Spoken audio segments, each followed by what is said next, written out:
আজ আমি আপনাদের সাথে এমন একটা জিনিস শেয়ার করছি, এটা হচ্ছে কুমিল্লার মানুষেরা খুব পছন্দ করে।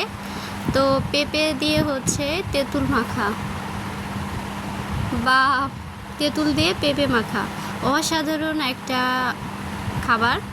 তো দেখেন, আমরা কিন্তু গাছ থেকে একটা পেঁপে নিয়ে আসছি, আর পেঁপেটা কিন্তু অবশ্যই কাঁচা হবে।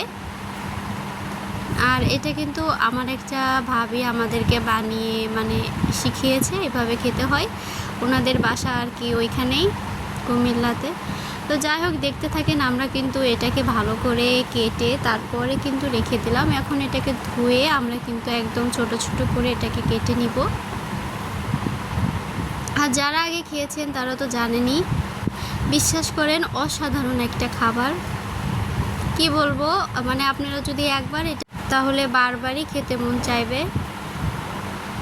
দেখেন, বড় একটা গামলা ভর্তি কিন্তু আমরা বানিয়েছিলাম, সব শেষ হয়ে গেছে।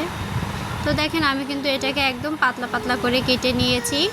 আমরা এটাকে ধুয়ে নিয়ে গামলাতে দিয়ে দিলাম। এরপরে দিয়ে দিলাম হচ্ছে তেঁতুল। একটা কথা, এখানে কিন্তু দেওয়া লাগবে পাকা তেঁতুল। আর দিয়ে নিলাম একদম ছোট ছোট করে কাঁচামরিচ। এখন দিয়ে নিচ্ছি লবণ। আর এইখানে যদি আপনারা চান তাহলে হচ্ছে শুকনো মরিচ দিতে পারেন। শুকনো মরিচ দিলেও অনেক টেস্ট হবে, কাঁচামরিচ শুকনো মরিচ দুইটাই দেওয়া লাগবে। এখন এটাকে ভালো করে মাখাতে হবে। এর মধ্যে একটু পানি দিয়ে দেবেন আপনারা, পানি দিলে বেশি মজা হয়।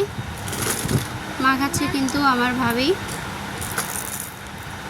আসলে এই খাবারটা এত দারুণ, কি বলবো আপনাদেরকে।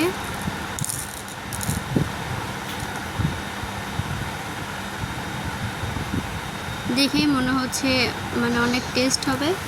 তো আপনারা সবাই সত্যি খেয়ে দেখবেন, ভালো লাগবে অনেক। আমাদের মাখানো শেষ, এখন ট্রাই করছি।